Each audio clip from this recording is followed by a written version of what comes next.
Bangladesh coast guard ভবিষ্যতেও জনসাধারণের যান ও মালের নিরাপত্তা প্রদানের নিমিত্তে এরূপ অভিযান অব্যাহত রাখবে। বেশ কিছুদিন ধরে ভোলা জেলার সদর উপজেলাধীন তুলাতুলি ও ইলিশা এলাকার মেঘনা নদীতে এবং তৎসংলগ্ন চনে মোহাম্মদ কামালের নেতৃত্বে একটি কুখ্যাত ডাকাত এবং মোসলেউদ্দিনের নেতৃত্বে একটি সন্ত্রাসী দল স্থানীয় জনসাধারণ এবং জেলেদের জিম্মি করে চাঁদাবাজি, জমি দখল এবং বিভিন্ন অপকর্ম কার্যক্রম পরিচালনা করে আসছিল।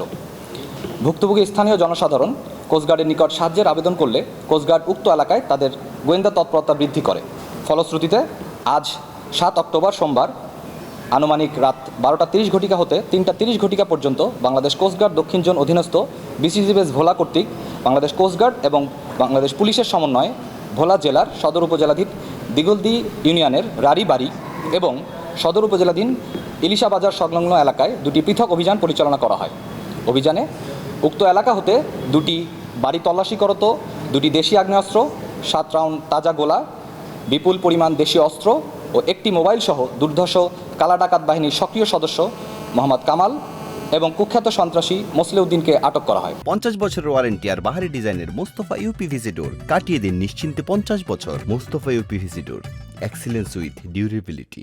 পরবর্তীতে আটককৃত ব্যক্তিদ্বয়কে জব্দকৃত আলামত সহ ভোলা সদর মডেল থানায় হস্তান্তর কার্যক্রম প্রক্রিয়াধীন রয়েছে।